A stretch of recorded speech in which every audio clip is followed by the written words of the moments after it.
Okay, here we go. Here's my 338 Lapua.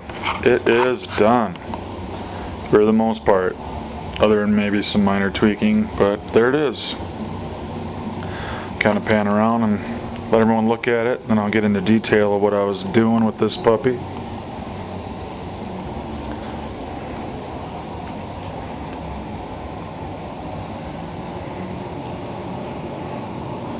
This left side. Is the new style muzzle brake. Okay, what I'll start out with here is this rifle built by High Tech Customs out of Colorado Springs, Colorado. He has a website, htcrifles.com. Get on there, you can check it out. Does a lot of hunting rifles, but he does some ultra custom stuff, as you can see right here. Let me start with the stock. Stock is Duracoated, multicam, digital. That stock is HS Precision. Good thing I can remember that. Sometimes I can't. Mine gets a little bit clustered with BS. So that's HS Precision stock, Harris bipod. That is a Badger Ordnance drop magazine setup, brand new for that 338 Lapua. CIP length, which means that it can accept the max length Lapua cartridge. And the Action does the same. That is an old Remington 700 Action. Has the extended bolt handle, fluted bolts, 3-position safety on it. I'll get up here and see if you can check that out. It's got the 3-position safety on it. There's the fluted bolt. That is a Lilja 30-inch barrel. Remember when anyone asks me what the hell you want a 30-inch barrel for? Well, I'm going to tell you, velocity. You get more velocity out to 30 inches on a barrel, approximately 25 feet per second per inch, so I can achieve higher velocities with that longer barrel. And with that straight taper barrel, it's not ultra heavy. It's a heavy barrel gun. Most of the weight's down there back toward the Action, and it has a straight taper all the way out to the end. And the muzzle brake's on there so this rifle doesn't kick you in the face whenever you decide to shoot it, because it will. I could probably just unscrew that thing and notice a huge difference in how that thing comes back. The recoil's not bad. It's only pretty much that of a 308. You can see the sun's getting in here and kind of brightening everything up, which is good. That's woodland camo field jacket back there. You can see that that is my other Remington 700. I'll kind of turn the angle here. They're leaned up against the wall. That's the woodland camo on that one in digital. And then I have my AR 308 next to it. Both of those are long-range precision rifles. There's that AR 15 I just did a recent video on. It's a good little gun. And Lapua weighs 18. That Remington 700 there in the middle weighs 20. The reason for that is it's got a heavier barrel contour. That's why I went with more of a straight one on this. See, the rings on this are Burris rings, and that big huge rail on there, if anyone want to ask any crazy questions about that, that is a Precision Reflex Incorporated out of Ohio. All that stuff's been Duracoated. The reason you have a rail like that is for the night vision on the front. You put a night vision day scope on there, and then you have the rails on the side. You can see them. That's for mounting infrared illuminators, infrared lasers, flashlights, all that kind of accessories, laser rangefinders, that kind of stuff. Put that on there. Makes this rifle all kinds of purposes. It is beyond a shadow of a doubt a tactical rifle. I'll use it for hunting this year. Elk, obviously. Has the huge 338 Lapua round.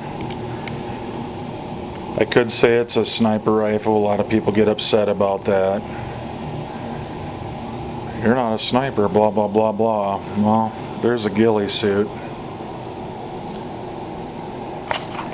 Now the colors on this stock, kind of the color scheme I'm going with is pretty much a multicam. I just wanted to go with the digital. The digital patterns they offer are a little bit better for this. the other multicam rifles at AR-308 back there, and the patterns get kind of big. Wasn't really into that. The digital stuff kind of stays smaller. Get down here so you can look at it. There's the lever for the drop magazine. That just pops right out, falls right on the floor. Perfect. It's got a regular sling on here. Harris bipod, a lot of that stuff's Duracoat along with the magazine. This is actually, I don't know if anyone can see that, this thing accepts Accuracy International magazines in that 338 Lapua. Badger Ordnance made that lower receiver setup. Granted, it's expensive, boy, it's a nice beefy unit. There's the engraving of the high-tech customs rifles inside there. Has a Citron scope with the Burris rings. That's all Duracoated. I did freehand multicam stuff there. That turned out pretty good. Has 8:32 magnification, 56mm objective lens. Now I know I'm going to hear some bullshit stuff about how come you got the scope so high up off the rifle. Well, if you look at how close that ocular bell is getting to the barrel, actually not the barrel but the mount right there, and that mount is relieved for it, it gets pretty close. If I went to a medium ring, it would probably be touching on there. Besides, for proper eye alignment, I have that nice cheek weld right there that raises up and down. That's the whole point of this stock. Let's see, what else can I cover on this? If anyone has any questions they want to ask, go ahead and ask them, because I might forget a few things about what this thing is all about. I'll pull this bolt out of here.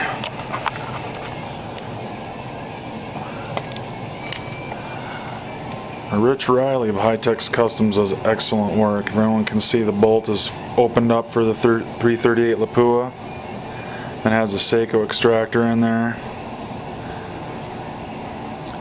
Really sweet moving. I mean, that is smooth. I don't know if you can really tell, but I'm just moving that back and forth.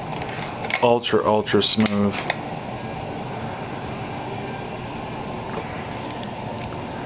Harris bipod moves from 9 to 13.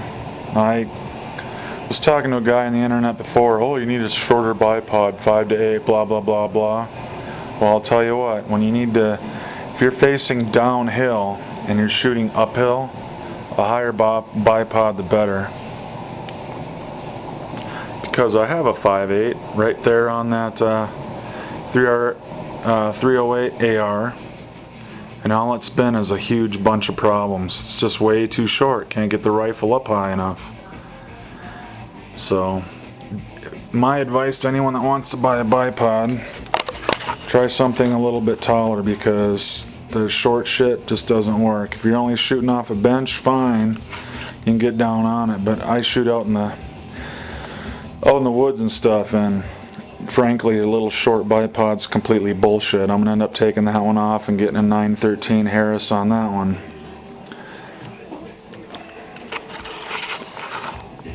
I'll pan around and give everyone another full look of this thing. If I've missed anything, just ask questions. Like I say, I check my emails pretty much every day on the YouTube channel. And Aussie guy, you know who I'm talking about, the guy from Australia, we go back and forth all the time about opinions on this and that. But let me know what you think, and I'll talk to you later. Bye.